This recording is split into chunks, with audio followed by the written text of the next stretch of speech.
This regular meeting of the Wetzel County, or special meeting of the Wetzel County Board of Education is called to order. We'll begin with an opening pledge of allegiance led by Mrs. Cooley, officer in invocation. Anyone not wishing to participate may so speak.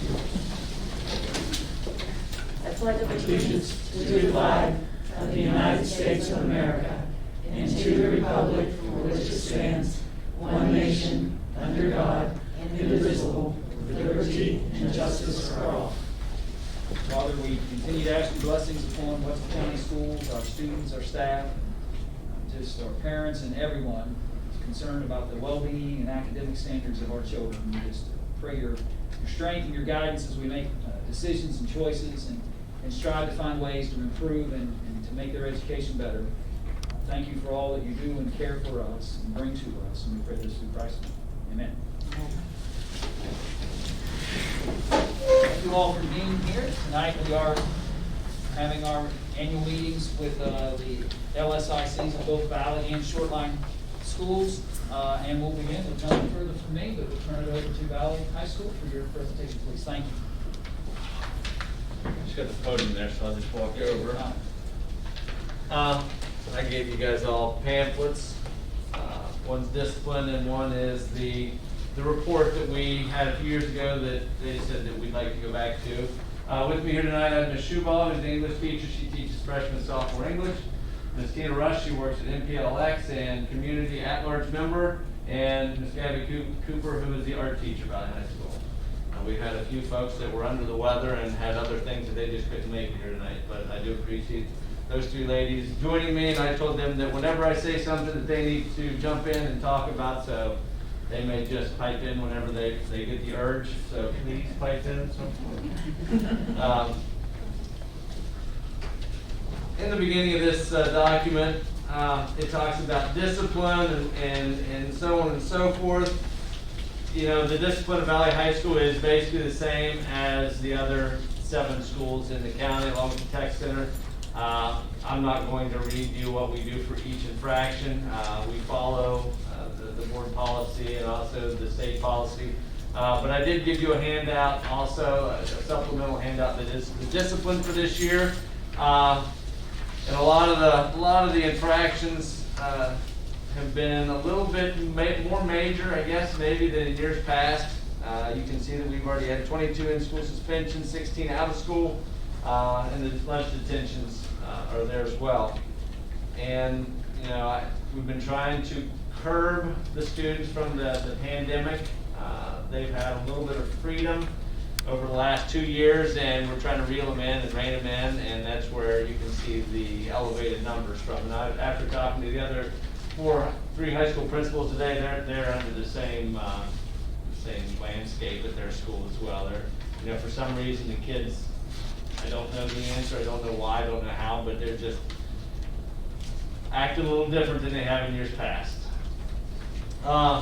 And you can look back, this is the last 7 years, this is this year plus the previous 6 since I've been there, so you can see where we've been, where we were at, where we've come from. So, do you have any questions on the discipline? We have heard the same thing, by the way. Okay. That there's been this odd social reacclimate.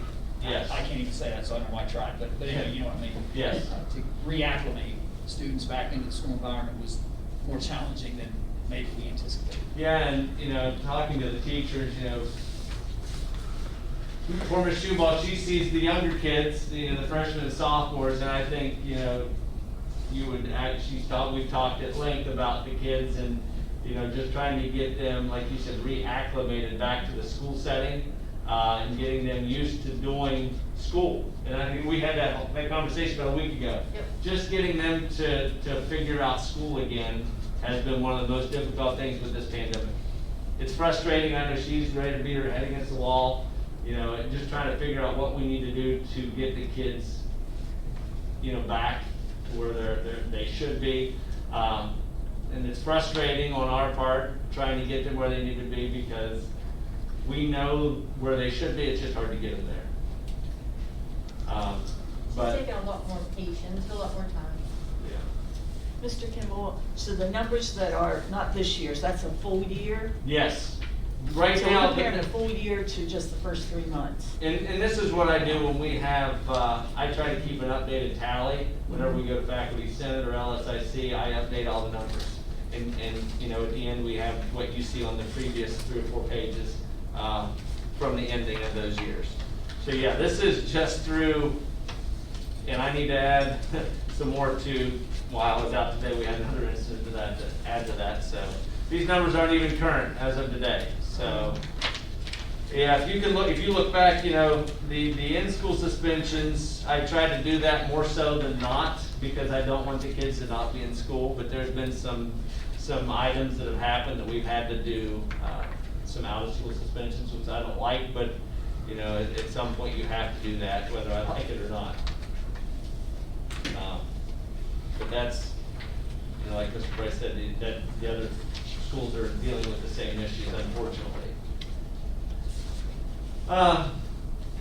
We'll go on to page 6, and that talks about the school data. This has our 2021 assessment results, and the top chart shows the state, the county, and Valley High School, English, math, and science.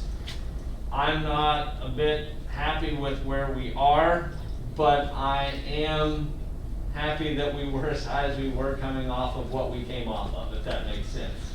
I was kind of afraid we'd be a little bit lower in some of those, and I talked to Mrs. Wells and Mr. Houston, and you know, this class that got tested, that are seniors right now, they were the ones that we were working on right before the pandemic, when they were freshmen, sophomores, and getting them ready, and then boom, you know, the pandemic hits, and it is what it is.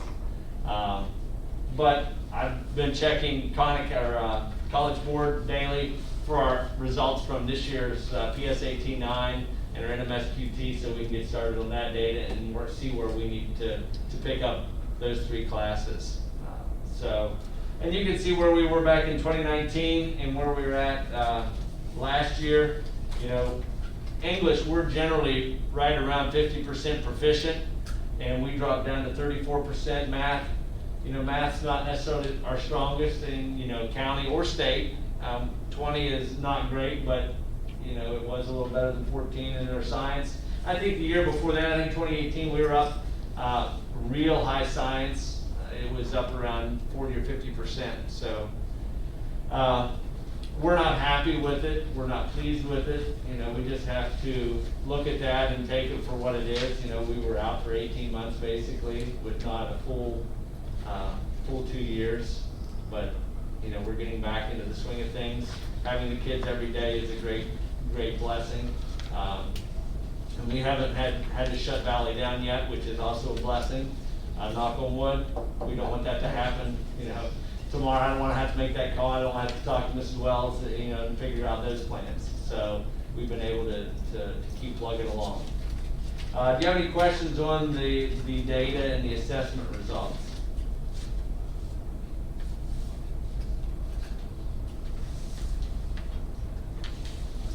And I shared a document, well, I didn't bring it with me, but I shared with Ms. Wells and Mr. Houston from these kids that were freshmen, and when they did the PSAT-9 to when they did the SAT, and we had about 4% growth from that test, from when they took it their freshman year to their junior year. So this doesn't look like much, but when you compare where they were at with where they finished as a junior taking the SAT, there was 5% growth for the class.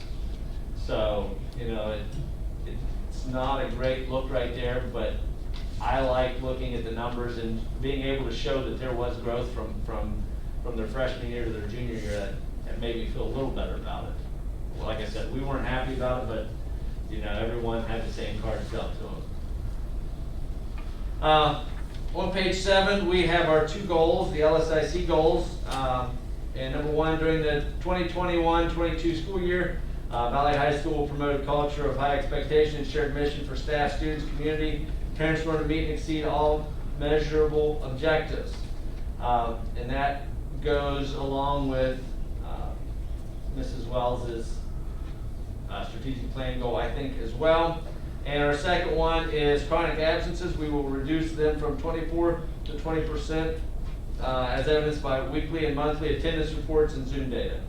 And the attendance right now is driving me crazy, but I'll talk about that later. But the first goal, going down through the different things, to promote the culture of high expectations with the staff and the students.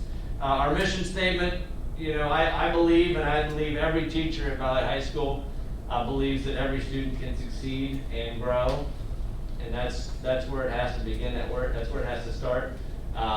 And whether the kid believes it or not, that's our job. We've got to make them believe that they can grow. And these are just some of the items that we put down that we feel allows us to promote that culture of high expectation. We use the Facebook page a lot. If you're a member of that, or if you're friends with us on Facebook, you'll see the many things that Mrs. Mace puts out. We try to, share the student work and show the high expectations. Everybody's talked about the picture on the front of this. That's a student, and we have it as you walk into the office. Just the kids seeing some of this stuff and knowing that they're going to get shown on Facebook. I know Ms. Cooper does a great job doing that, and sharing it with her art Facebook page. I share that as well with our school page. But there are many different things that we do down through there. Our Veterans Day celebration that a few of you folks were at. That whole week was just a week that it made us feel good to see the kids smiling, enjoying school, enjoying being at school. So getting them back to normal. What normal is, I don't know what it is, but that seemed like normalcy once again. Words assemblies, the National Honor Society FAFSA night. We're getting ready to have a FAFSA night, I think December 15th. Mrs. Mace has that on Facebook, trying to get the kids in to get them ready for college, the seniors that is. And that's something that we're working, I think People's Bank or Bayer, one of the two banks is going to come in and help us and help the students and the parents get everything, all their documents laid out. Pep night, Mr. Wells was able to see that last year with the freshman pep night when we were able to get all the scheduling done, and it was just a great atmosphere and a great night. FFA banquet, the FFA scholarship, the ham and bacon sale, and then the library and media center. We have so much going on with Mrs. Coher up in the library. We've got, wish I would have listened a little closely when Jessica was talking to Dr. McNally yesterday. She said how many kids we have taking college classes, and it was, I'm gonna say between 20 and 30 taking college classes through Pierpont and West Virginia Northern, and it's been great to see those kids just dip their toe in the college water, trying to figure out what they need to do. And Mrs. Coher is an excellent person to facilitate that, which gets them on the right track and lets them figure out whether or not they like college, and if that's something they want to keep going, or if they want to go to a trade school or the tech center. Increased rigor, the curriculum development, simulated workplace, honors core classes, more course offerings, the online college classes. We have one student taking 4 AP classes this year, another one taking 1, and it's all online. The co-curricular, the band, the FFA raise, poetry out loud. Miss Shoeball's never one that toots her own horn, but she does so much behind the scenes with the freshmen and sophomores, and the poetry out loud. They do a Poetry recitation. Talk about the culmination at the end of the year, the book that you guys put together. Our publication, I pulled from kids throughout the year, poetry, essays, stories, and we pulled together in my creative writing class to create a book. We call it the publication. We also do a newsletter. This year it's been a little shaky. We're trying to get kids back in the swing of things, so putting too much on them I think is a little too much right now. But we're trying to get the newsletter back out again. Obviously we have sports clubs, the county art show. You guys were talking with Ms. Cooper about that, and that's something that not every kid is in the ag department, not every kid's a business completer or college. She has a ton of kids that will will knock down her door to try to get in there to get art done. And I'm telling you what, those kids can really, I walked in there and they did the wire trees, just phenomenal. Some of these, and a lot of the kids that did that were freshmen, weren't they? Yeah, I try to do that every year with freshmen. And it's amazing just to go in and see the work that they're doing. We have 7 CTE pathways, 5 VOAG, and 2 business, and that along with the tech center, and we're going to try to add another one with entrepreneurship, which that will work with the art classroom along with the business, because I think that's something that these kids, she's got quite a few kids that are, we started an entrepreneurship class this year, and that's something that, you know, Callie Briggs, if you've seen her at the farmer's market, you'll know that she's on it. She's at all these craft shows, selling her crafts and wares, and that's something that, you know, we're trying to bottle up and figure out how we can help them and make them better at what they're trying to do. And that's you know, there's a lot involved with that first goal, but I think that's just, there's nothing that we really do that's extra. It's just stuff that we do every day to try to make it, you know, make Valley a great place for those students and give them an opportunity to do what they can to be the best at the school. The second goal, reduce chronic absences. With the attendance policy, with the way the pandemic has turned, you know, before we had an attendance policy where you could miss 4 or less days and you would get out of your semester exams. Well, with the way the pandemic has turned, you know, if a kid is sick, we do not want them there. And that has kind of fluctuated our attendance, and it varies from day to day. We may have 20 absent today or 30 absent tomorrow, just because of what's going on. Right now. There's something going around with the kids, a stomach bug or something. But we're trying to reduce those students that miss the majority of those days. Obviously, we can pinpoint and circle the kids that are out 3 or 4 days a week. And those are the kids that we're trying to keep in school and get in school, because, you know, it's cheesy and it's from the 1980s, and I'm showing my age, but if you miss school, you miss out. You're not going to be able to do well if you're not in the class, sitting in the seat, listening to the teacher. And some of the things that we do: home visits, the school climate survey, the Valley Time walkthrough data, the SAT to monitor at-risk students, PEP plans, midterm consultations, fostering relationships with students. Ms. Mace just put an email out today wanting names of students that were behind, struggling, that need help, try to get them talked to and figure out what they need before they get too far down in the semester. We make home visits all the time. It's not anything uncommon for us to do. Try to figure out phone calls home. One thing that I like is, you know, the teachers, we have postcards, and something to keep them going is to send the postcards out. You know, just tell the kids they're doing a nice job.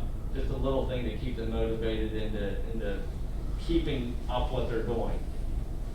But other than that, that's our 2 goals. Ladies, do you have anything you'd like to add, take away from that?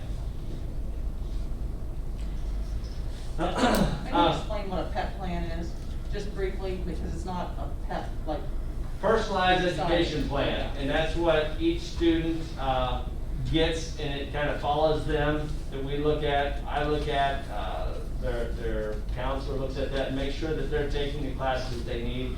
Their parents have to sign it every year? Yep, parents have to sign it every year to make sure that everybody's on track and knows where they're going to be, what their plans are. But, you know, it's been a little bit difficult the last couple of years when we were here, there, and everywhere. It's been a little difficult, but, you know, starting last year with the freshmen, we're back into that back the good old days where we're able to see everybody and get them in and get that stuff taken care of. Do you folks have any questions about the 2 goals that we have? Questions or comments?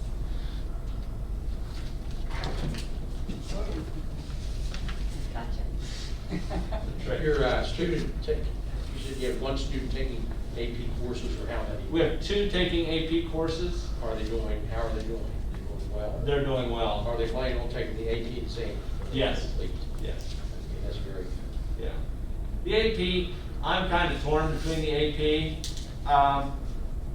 My personal opinion is I like the college classes because it's a guaranteed credit. Obviously, if they pass the class. The AP is if you pass the AP test at the end, then you get the credit that goes along with it. So if a kid asks me, my opinion, which means nothing, I like to steer them towards the college, and hopefully it lines up with what they're wanting to do in the end. But when a kid is motivated, wants to do that, the one student has 4 classes and the other one has 1. So she's extremely motivated to get those done and I'm sure she'll take all 4 and she'll pass all 4. I have no qualms about her passing all 4. That's very good. We do want to certainly help our students who are performing Yeah. poorly become better, but we also Yep. want to challenge Yes, we do. our gifted Yep. and our better students to do even better. Yeah. I agree. And unfortunately, we've had this conversation, sometimes the kids that get all of our attention are the ones that fill out this list, the discipline list. And I hate that sometimes, that the high flyers don't necessarily get the attention that, these ones do. And that's something that if I knew how to change, I absolutely would in a heartbeat. But, it's not a great, I don't know, it's not great all the time, but, we try to get them and give them the encouragement and the kudos that they deserve as much as we can. Some of the thank yous, if you've driven by our school recently, you'll see right by the road, there's a very big greenhouse out by the road. And we would like to thank you for that. My fingers are crossed that it will be completed by the end of December. I go out there periodically and talk to the guys, and they've been doing a wonderful job getting that thing put together. I didn't think it was going to be that big. When I told Mr. Morris to pick what he wanted and don't skimp on it, he absolutely did. Which it's going to be great for the kids. The kids are going to love it. And I think they'll do so much more business being out there by the road than hidden back behind the school. Also, the sign on the front of the school, that got put in last summer, right in the end of July, I believe, and it just made a world of difference. Anybody that's driven by there and saw the 12-inch letters that were up there way up on high, you couldn't tell that was Valley High School unless you saw the sign out by the road. When you drive by now, it just looks so sharp, and it wasn't what I expected. It was way better than what I expected it to look like. I knew it was going to look sharp, but that was way better. We got Mr. Morris as a full-time ag teacher also. Got a new floor scrubber. The cheering mats that are now required through the SSAC, we were able to get those purchased. And our surveillance system was updated just recently, which makes it so much nicer for Officer Gordon Kirk and myself to keep tabs on everything going on in the school. But no, we thank you and we appreciate all that the board has done for us over the past year. So thank you for that. Some of the things that we've talked about that we would like to see added, maybe I guess our wish list at Valley High School, and I'd say if you've been around for the time I've been here, you'll see a lot of these again. Number 1, the air conditioning in the gym. I mean, that's a wish list item that, it's something that would absolutely be well needed if we could get it, just because starting in August and then once volleyball, if you were at a volleyball game, I'm sure you were warm. We had the doors open and the fans blowing, trying to suck some of the cool air in. And that's the same in all the other schools around I was going to say, the county. if we buy 1, we buy 4. Correct. But that's on our list. A track area, and we have a track coach with us tonight. Ms. Schubaugh, you want to talk a little bit about track? Well, She said she wasn't going to talk, so I'm kind of putting her on the spot. yes. I mean, we run on the highway on the concrete sidewalk. That's where we practice, and there just really isn't a good place for us to practice. And I don't always feel safe with the way we have to practice, and I know it is what it is. But it's not good for our kids' chins, their knees. If we go over to the football field where the throwers throw and run on that road, it's all potholed up and it's that gravel road. So it's just not ideal. We do the best that we can.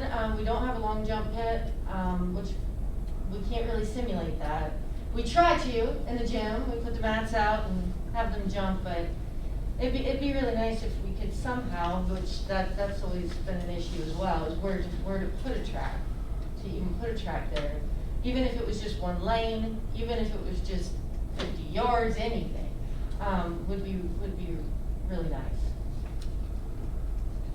And I coached track for 9 years at a different school, and I'm not sure how her and Mr. Wright do it sometimes, because after having all the track and all the other facilities that I had to work with, I don't know if I could do it as well as they do. So, and I don't even know, like she said, I don't know if there's an area, but that's something that I'd be willing to work with. I told her, I said, even if we could get 2 lanes that were 50 to 60 yards long, that would be a start. Just something to get them off of Route 20 and maybe back a little safer distance. Number 3, alternative seating. I can't remember who brought that up. Was it you, Ms. Chuo? Well, I think a lot of teachers have been asking for it. The kids have taken to what we put in the library and in the reading room, and they love it. They love the bean bags, the couches, different ways to sit. Now, and they kind of use it as a positive reinforcement. You know, if you've got all your work done, then you can go grab a bean bag.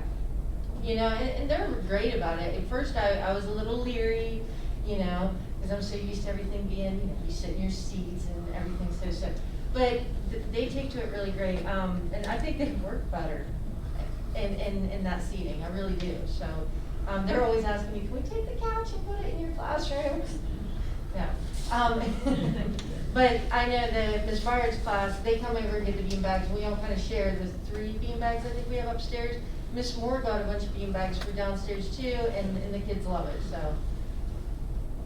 I mean, it doesn't sound like much, but my personal daughter, she will lay on the couch and do her homework on it.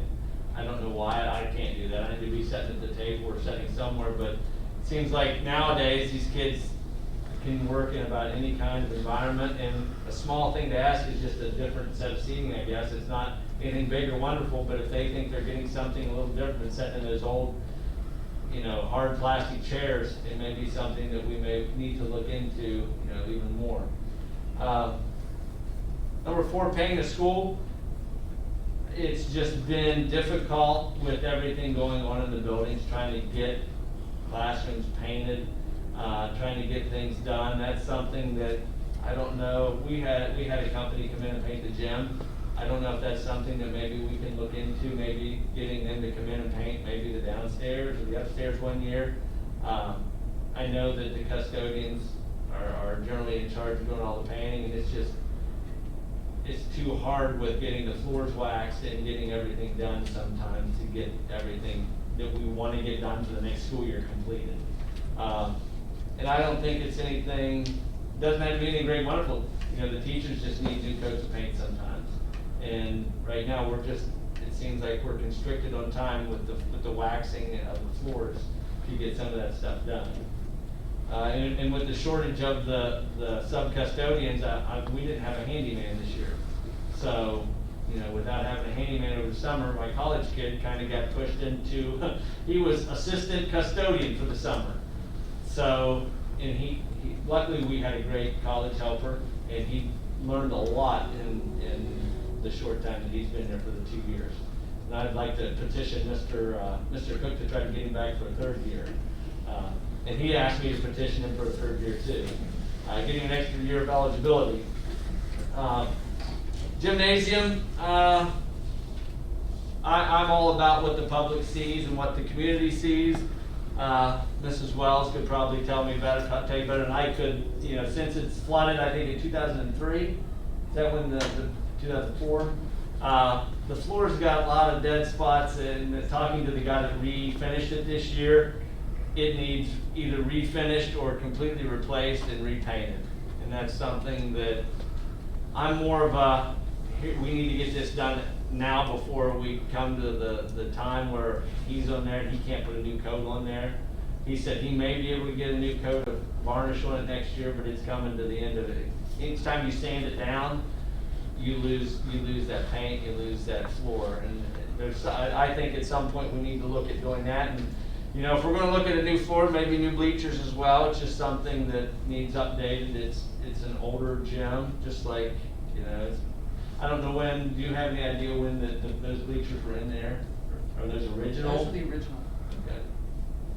So that's something that I think we should maybe look at, trying to get updated. And I would say those were the original when the new school was built. That gym is still the Yeah. old gym. They put new ones in though when they built the new school, so. Okay. And then this is something that we noticed during football season. If you were at any football game, when you go to the right and around to the home side, we've got a 6-foot pad of concrete. We need another 6-foot pad of concrete to go out to the fence. There's just not enough room for everybody to stand in line and walk along without walking down into the grass and the mud. And that's just something that you don't know it until you do it and see it, you know, in action. And I had moved the fence over, anticipating we may need more, so there's more than enough room to put more concrete back in there. So, ladies, did I miss or leave anything out? Mr. Price, do you or the fellow board members have any questions for us? I've been asking a standard question in all of the LSICs. If that information is circled, you're third in the order here, so maybe it's gotten to you. But I've been asking everybody, if you could pick one cornerstone, if I could fix this, I could fix a lot of other problems. Because school improvements is not a bad thing, right? Yeah. Improvement's about saying, you know, here's where we are and here's what we can do better. And so if there was a cornerstone issue that you could find a way to resolve, and then how can we do to help you fix it? But what would it be? That's what I've been asking all the principals.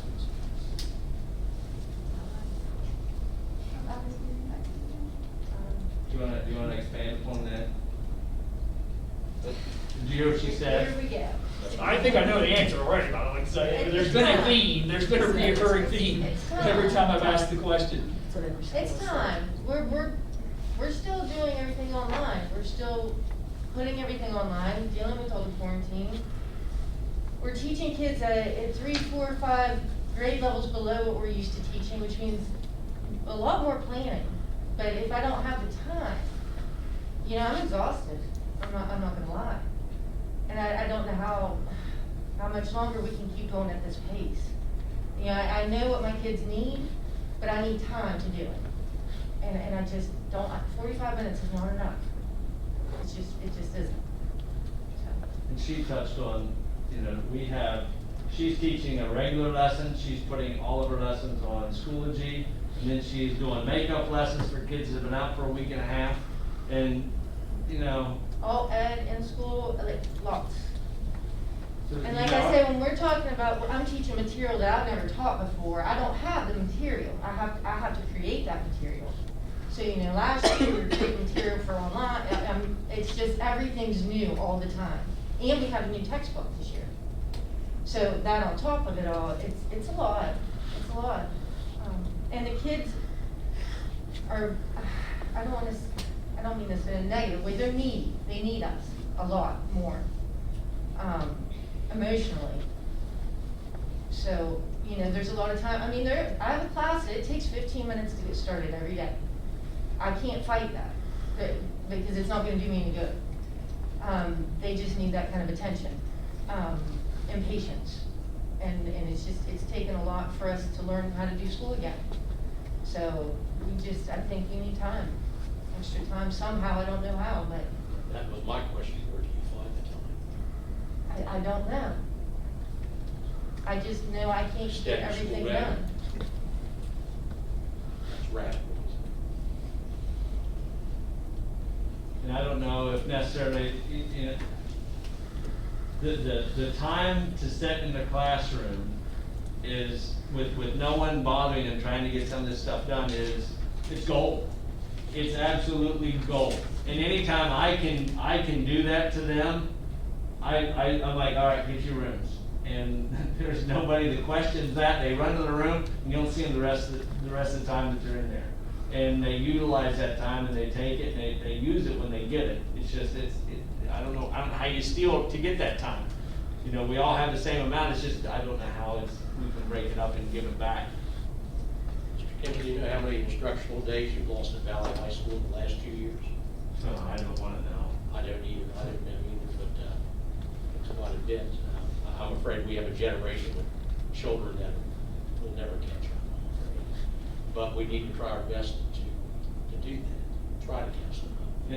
And something that I'm concerned about with personally, I'm concerned, you know, and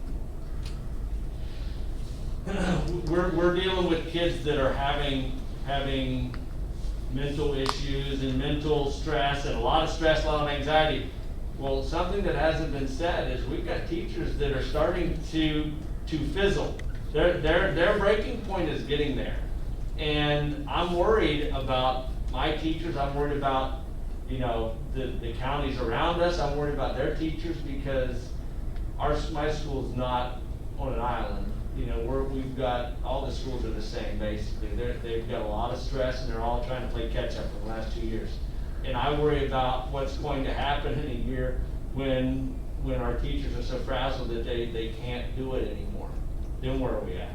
That's what concerns me is we've got to balance the students and their health and safety, but we also got to look at the folks manning the building and look at their health and safety and their welfare, because I'm concerned that we may be in for some bad times if it doesn't go the right way, if that makes sense. I agree with you. Having been in the classroom for so long, having taught with Arian, there are dedicated people that put in as much time as they can, that care so much, but you're right, they're frazzled. There are people that have talked to me that they're looking for other jobs, or there are people that are going to retire sooner than they thought they would, because it's just been so much.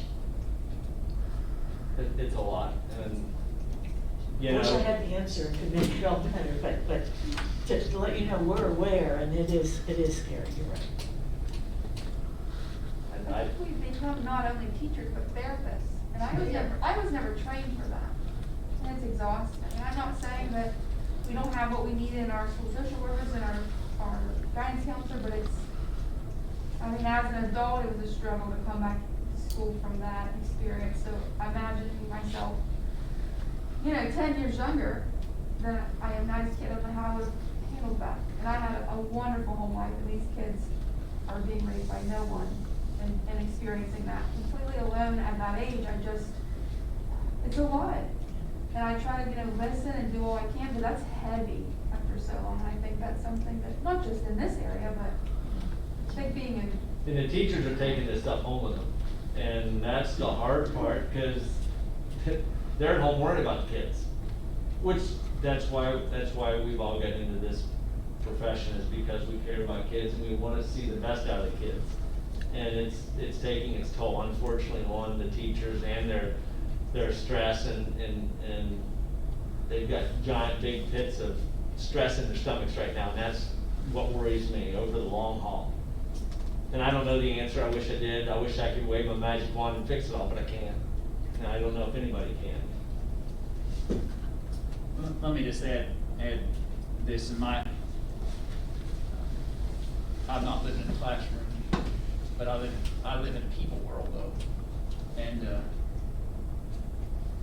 maybe some of that answer is we have to acknowledge a fact, and that is that if we're thinking our expectation is I've got to take a child who missed way too much school over a span of time, and at the end of this year they've got to be completely caught up. No, That's an impossibility. Correct.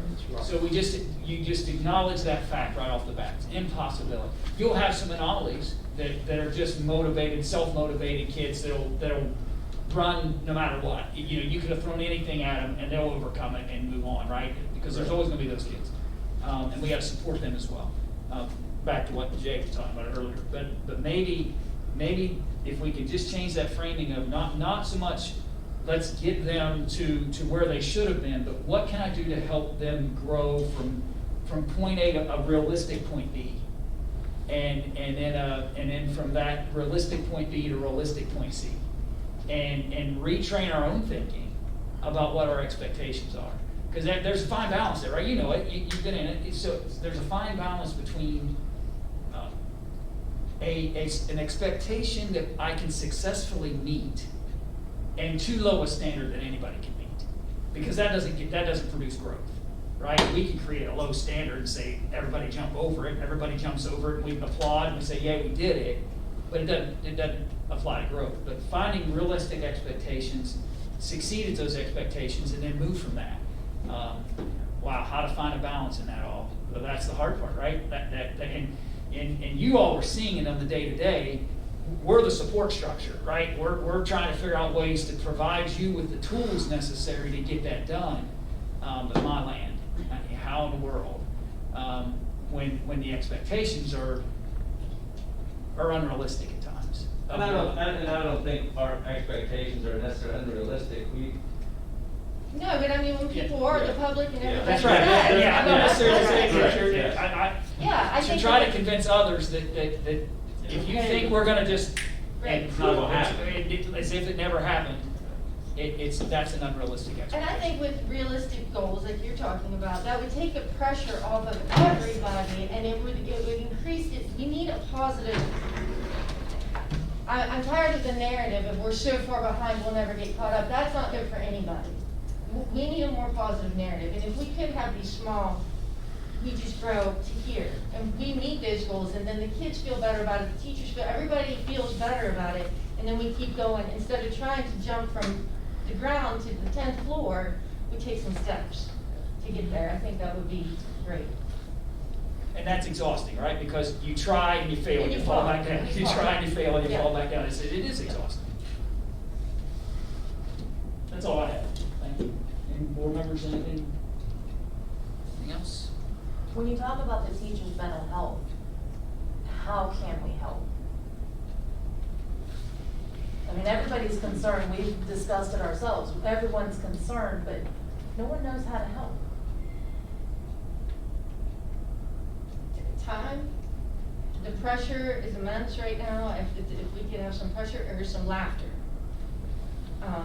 We're in dire need of laughter. I mean. I do my best. I mean, But trust me, I do my best. Get a comedian in here, I don't know. I don't have an answer. I'm in survival mode, so it's day to day for me right now. I don't have the answer. Well, I think that the staff, service personnel and professional personnel need to know that we're not up here to say you're not where you should be and you're not doing, that we're here to support and we do want to help, but if you have better ideas than we have, let us know, because we do want to help. We appreciate that. Anything else? Thank you, Mr. Kimball. Thank you to all of you, team. Teachers, thank you, and team, I know you're a great support of Valley High School, so I appreciate you being here tonight as well. That's all I have. And you all do not, you don't have to stay. You're welcome to head out. If we finish with Valley, then you guys are good. We appreciate you coming. We appreciate everything you guys have done for us, and, anything that you can, any questions you have for us, the door's always open, feel free to call, email, ask, we'll be free to answer anything you guys have for us. And we're up for any suggestions, trust me, anything that you guys think may help, we're all about it. So, thank you. Yes, thank you. There you go. Thank you. I wouldn't want that. Thank you. So the next item on our agenda is the annual report of the local school improvement council from Short Line School. Good evening, everyone, and thank you for coming. I want to welcome you to Short Line. I know that it's late, but I also know, and it's a long drive out here, except for one. But at the beginning of the year, I was able to share with you some of our school improvement things, some of our history, some places where we've been, and some of our goals of where we need to go. Being a CSI school, comprehensive school improvement, I got to share with you some of that information. So I'm going to piggyback off that tonight is gonna be fairly short, but I wanna share with you some ways our goals are in line with the others, with the countywide school goals that Mrs. Wells has taken us schools through, and, some of the things that we're actually doing, and what's in our calendar, and what's planned, some of those things, and then get some feedback from you if you have anything. I don't have a wish list or anything like that right now. I haven't had time to think about that. We've been very blessed here with the things that we have gotten, and thank you for all that. I do know that, you're gonna ask the same question to me, and I'm ready for the answer. I'm ready for the answer. I'll be there. 'Cause I, you know, gave me a clue. We had instructional leadership as part of the strategic goals for the county, and that is very important here. I've been instructed and taught and learned a lot over the last couple of years, and working with the State Department and learning exactly what the role is supposed to be for me and for our school. And it's not just me, but it's also with the people that are here at the school, down from teacher leaders, student leaders, and so forth. So, just didn't look at myself, but I have this paper. And so some of the things that we've done and we do here is that we monitor a lot of weekly stuff. It's very intentional. I somehow was able to work out in our master schedule that every week, every grade level gets to meet if they're a math and English teacher every week. So I'll meet with middle school on Mondays, I meet with 4th and 5th grade on Tuesdays, on Wednesday afternoons I meet with 2nd and 3rd, and on Thursday afternoons I meet with kindergarten and 1st grade. And what we do there, obviously sometimes it's a little off, but there's concerns that are real, but we talk about data. We talk about where we are. We talk about how our kids are doing. Are they growing? Are we struggling? Are we able to get some of these extra intensive lessons in? How are you doing with that? Are you doing stations? Are you able to set up some type of overall small group things and that type of thing? And we have lots of discussion about it, and we are taking baby steps. Some are smaller little toddlers than others, but we're still going in the right direction. For example, I shared with Ms. Stanford yesterday to look at some of our math scores in 8th grade. We do iReady, which is a baseline program that we feel is really moving some of our kids along. And even though we've struggled, and yes, we are a year and a half, 2 years behind a lot of times, every single one of my 8th grade students have made progress in 9 weeks. Every kid in math. I mean, that's overwhelming to me. We had kindergarten kids that's really never been in school, like everybody else, and we're not alone. They now, instead of being able to maybe recognize one alphabet, they can recognize all the alphabet, all 26, capital, lower, and numbers up to 25. I mean, it's amazing, the growth. And yes, our teachers are exhausted, and yes, they're putting extra time, and yes, they carry it home. And I've got one teacher I can't beat to work in the morning, and I can't stay later than her in the evening, because she's here all the time. They work like crazy. But those kids are growing and they're learning, and it's showing. And that's what part of my PLC has been this week. Where are we? How are you doing? What do you think? Are you seeing growth? And we did a lot of shout outs about that, because they're doing a great job. The kids are doing a great job. They're working hard. The other part that comes into play is the attendance. It's really difficult. Our attendance has improved in the county.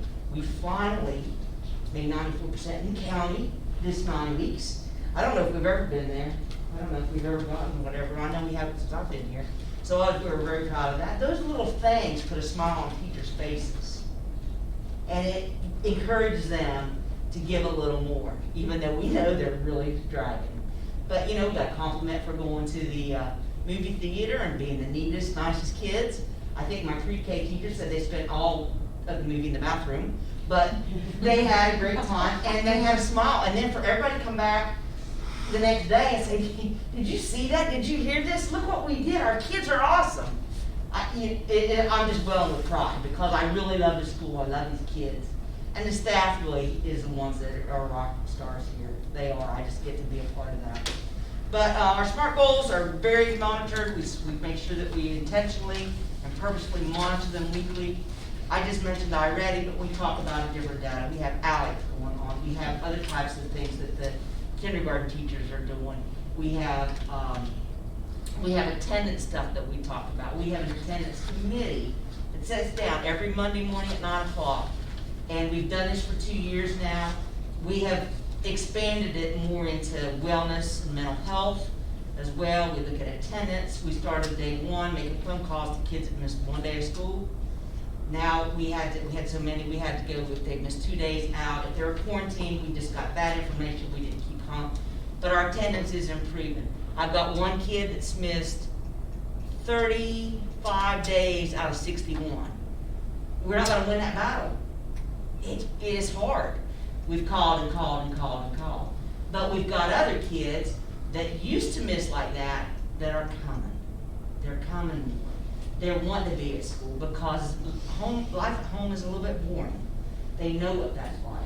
And we are encouraging them, and we're trying to provide more and more engaging lessons in class.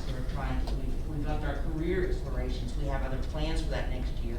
And just to keep building stones and stepping stones in order to grow. And I don't know what's gonna happen by the end of the year as far as what in regard to test scores, but I know our kids are growing, and I know they're gonna be successful, and I know our teachers are gonna be proud because they're working hard. And I don't wanna discourage them in any way, but, we have data to document and show that, and the attendance data is phenomenal. I'm agreeing with that. We make home visits, we make phone calls, we bring parents in. We are constantly on the phone or online with them. We have 74 kids out of 350 some that are special ed kids here. So that's 21% of our student body are special ed kids. That's a high number to be working with in the things that we're working on. We're trying to make sure that they're exposed to standards. Some of them are in 6th, 7th, 8th grade, they're on kindergarten level. So we really have to do a lot of planning to make sure that they're getting what they need and that we're also exposing them to what they need. We have a lot of the social, emotional, behavioral things. I don't know the anxiety number of kids that we've been serving. It's phenomenal. It really is. So we have our nurse, our social worker, our guidance counselor, Mrs. Ammons, myself. We're on that committee and we meet every Monday. If it's not at 9, it's at 10, but it's on the schedule for 9 o'clock. And we talk about all those things and those kids and where we need to go and what happened. And, you know, if a kid's parents passed, we've had a lot of that happen. We've had a lot of kids that just don't have parents. They're floating around in foster care, they're whatever. We've got a kid that doesn't have water. You know, we're trying to figure out how we're gonna get him and let him get clean every day. We've got kids that take showers here already.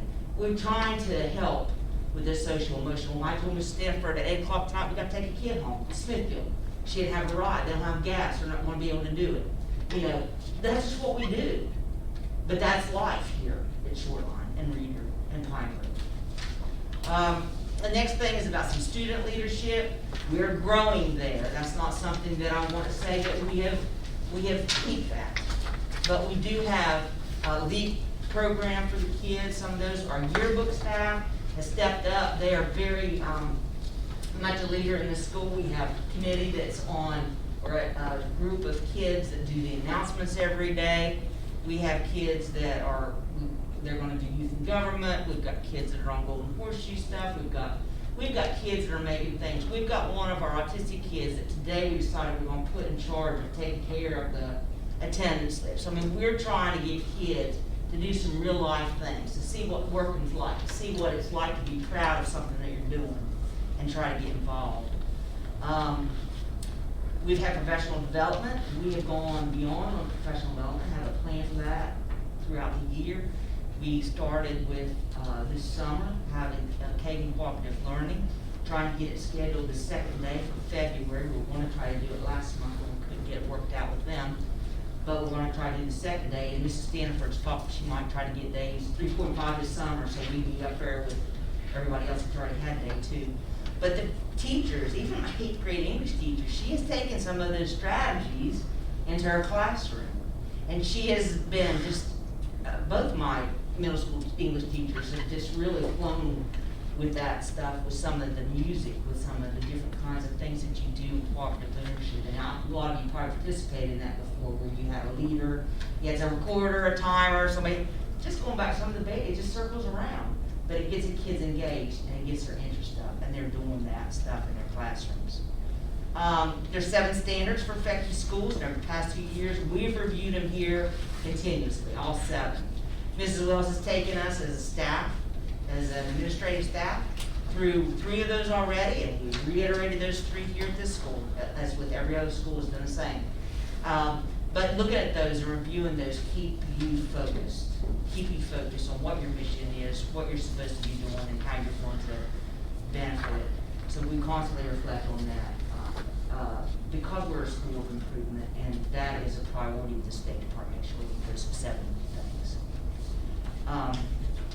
The other thing is our family and community engagement. I've alluded to that a lot in some of the things that we've done with leadership, but the family and community engagement is a tough thing to just, bypass, because we have a lot of things that go on out here. This community is very tight-knit. I'm an outsider, but I love this community, and, they'll talk to me. And we had 2 big family nights every year that we had, where the kids would come in and their families could come in and they'd play games, they'd do math games, we'd do reading. This year's 6. I think I mentioned that in our first presentation. We've had 2 already, and the 3rd one's coming up in a couple of weeks. And we average about 120, 130 participants that night, and that's a good number for us. But it's a big deal, and they get a lot of curriculum and a lot of fun and a lot of things. And we're building relationships with kids and with families, and that's the only way I know that we're going to be able to get over the hump with attendance, with social, emotional well-being, letting them know that somebody does care about them and that you can trust somebody else.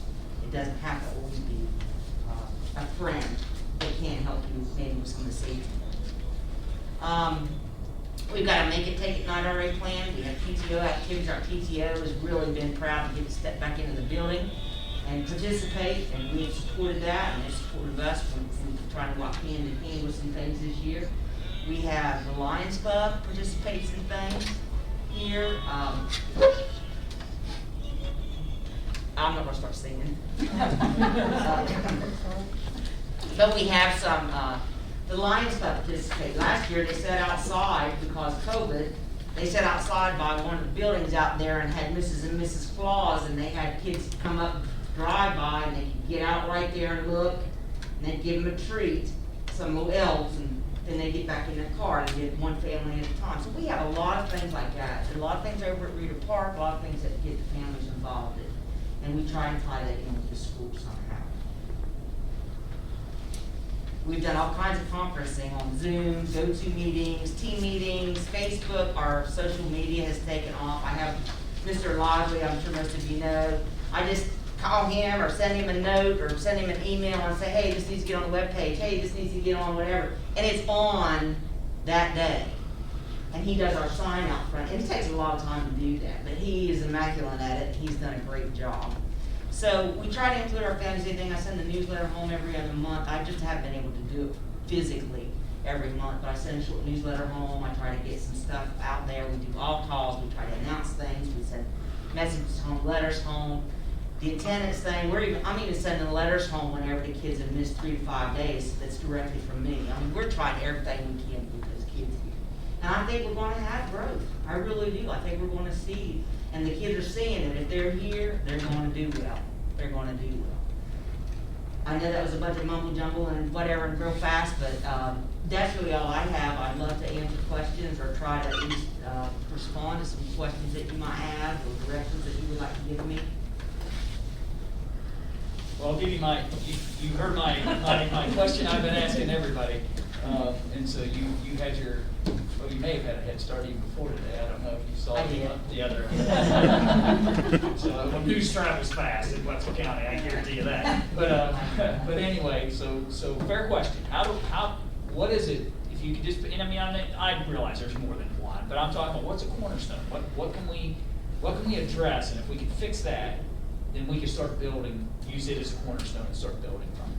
And yes, of course, time is a thing, but the main thing that I think is because of our social, our attendance, and our mental, emotional well-being, if we have more support there. Our counselor covers all 300 and something, our social worker goes to 4 different places. If we could have some more meat there to help meet these needs, because that's priority, and if we don't meet those needs, we have a hard time reaching academics. We really do. And it's like a revolving door going through her office, Mrs. Ammons, my office, the counselors, the social worker, the officer board charge. It's crazy. School nurse. School nurse, Allie, our school nurse, she takes on a lot of that stuff and a lot of phone calls because she can tie it in with that, the health part of it. But that's where I would go from time. I don't have just one thing either.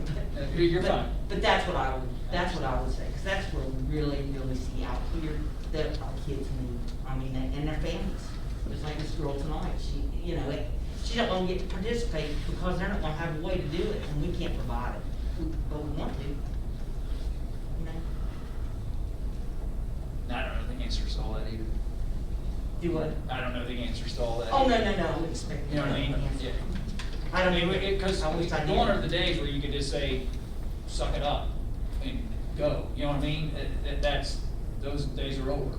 And finding real answers has been a challenge. And sometimes we could wax philosophical all day long about transitional worlds and what our world looked like and what this world looks like and that kind of thing. But anyway, it's no doubt it's a real issue that our schools are having to address in ways that probably they never imagined even maybe 10 years ago. It's just changed so much, and all of you know that. It really has. It has. I've been here 35 years, and it's changed so much. That was my question. Anybody else have a question? I just want to say again, you stress there's a large special ed population in the school. It's difficult.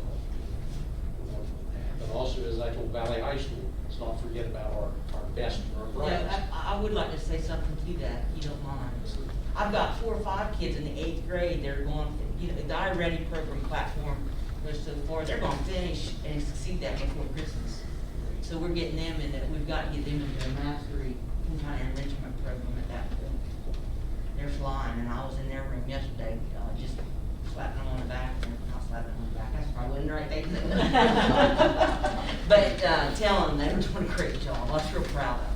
I talked to a teacher from here that I was very impressed with, and he said, I've got students that can't read, so I'm trying to do everything to help them in my class, but I don't want to forget those top ones. He said, am I allowed to do field trips? Are we allowed to do, I was asking, and I thought, this is what we need to keep hearing, that we're reaching all the students. We talk about test scores. You want to bring up test scores, keep working with those ones that really need the help, but really push those ones that can go higher. That's going to bring up test scores. Yeah, and we talk about the middle group kids, because they usually make the most gains, but you can't forget about those ones at the top. It's like I used to hear parents say, we have parent conferences, and then they pick who they want to have conferences with. Well, I want to come and talk about my kid because they're doing well. I want to hear some good things about my kid, and sometimes they didn't have it. Not here, that's in my past, but I've heard that. I also want to compliment the students who went to the movies yesterday, because I heard the sound on the street. I saw the And they pictures. were well behaved, Isn't that nice? and the amount that they made very little mess. Mr. Yeager, the owner of that establishment, Yes. actually reached out to me personally For that- and said that Shoreline School is a great representation of Westwood County, and he was honored to be a community member with students and families who taught their students and teachers who taught their students to be so respectful of other people's property, so. That's why I heard the same thing about that. He had said that, but I heard it from a citizen. Yes. And we'll take credit for it, but at the same time, we won't, because I have said since the day I set foot in here, these kids are pretty respectful, and they've got good manners. But for our little ones to do that, that's why we take some credit, but they do, they hold the door for us. popcorn, let's just be Really? Oh, Lord. I think they were in the bathroom, I think they said. But they have, since the day I walked in. They hold the door for people, they speak to you. I've had kids in middle school that never would speak to you, they just grumble. These kids will say good morning. We want to help you. We want to get the Department of Education out here. I do too. We're wanted. What we need to do as a board to help. And thank you guys for the HVAC system. Yes. I mean, it's making, it's so nice, to say the least, but, we appreciate that. Absolutely. Everything from all our hearts, we do things for us, and we do the right thing for everything we do. Stanford, been a good mentor for me. Anything else? I read to the kindergarten class today. I saw that. To two kindergarten classes, together Mrs. Stanford's and Mrs. Brown's kindergarten class. And I was bragging on them and telling Mrs. Brown, I texted her and said, oh goodness, they are so well behaved and so structured and so eager and all the things that you want to see.